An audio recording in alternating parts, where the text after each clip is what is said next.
Imagine living in a world without pain, no sickness, no fear, no sadness, no death. Every day was filled with peace, beauty, and joy. This was life in the Garden of Eden. God had created a perfect home for Adam and Eve. The garden was unlike anything we can imagine today. Crystal clear rivers flowed through the land. Fruit trees were everywhere. Colorful flowers covered the fields. Animals lived peacefully together. Most importantly, Adam and Eve enjoyed a close relationship with God. They walked with Him in the garden. They knew His voice. They lived under His care. God had given them everything they needed, but there was one command. In the center of the garden stood two special trees, the tree of life and the tree of the knowledge of good and evil. God told Adam, "You may eat from any tree in the garden, but you must not eat from the tree of the knowledge of good and evil. If you do, you will surely die." The command was simple. God wasn't trying to keep something good from them.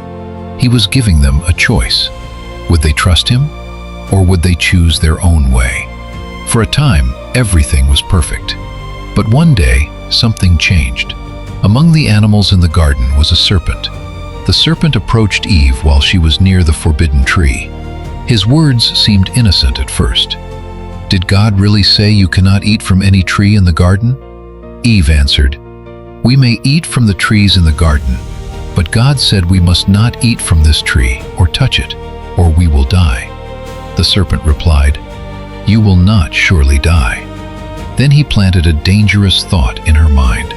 "For God knows that when you eat from it, your eyes will be opened, and you will be like God, knowing good and evil." Eve looked at the fruit. It appeared beautiful. It looked good to eat. The serpent made it sound desirable. For the first time, Eve began to question God's instruction.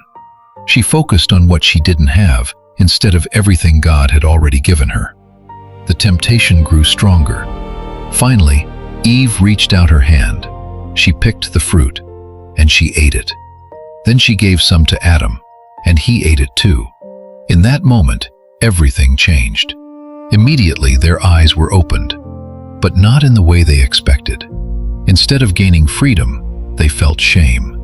For the first time, they realized they were naked. Fear entered their hearts. Guilt weighed heavily upon them. The innocence they once enjoyed was gone.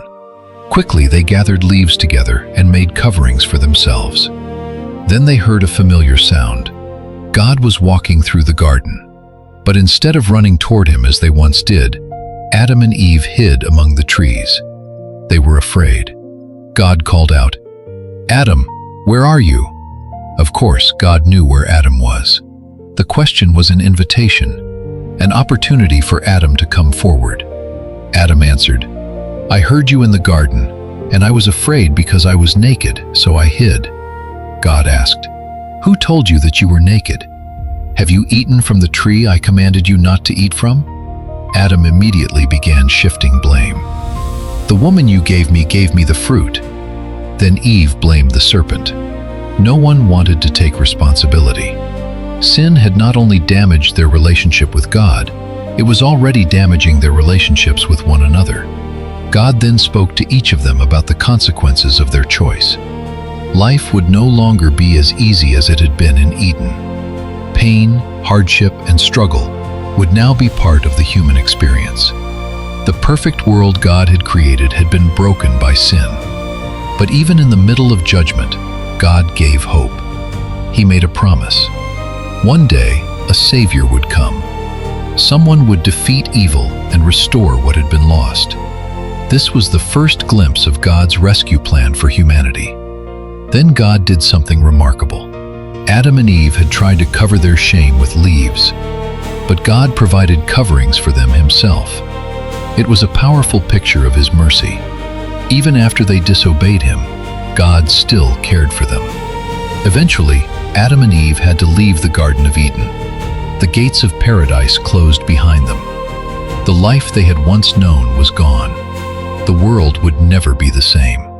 Yet God did not abandon them. He remained faithful. and his plan to save humanity was already in motion.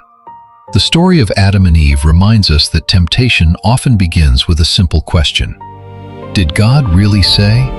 Like Eve, we are sometimes tempted to doubt God's wisdom and follow our own desires. But this story also reminds us of something even greater. When humanity failed, God did not give up on us. From the very beginning, He had a plan to bring forgiveness, redemption, and hope. A plan that would one day be fulfilled through Jesus Christ. And that promise began in a garden. The first choice changed everything. But God's love never changed at all.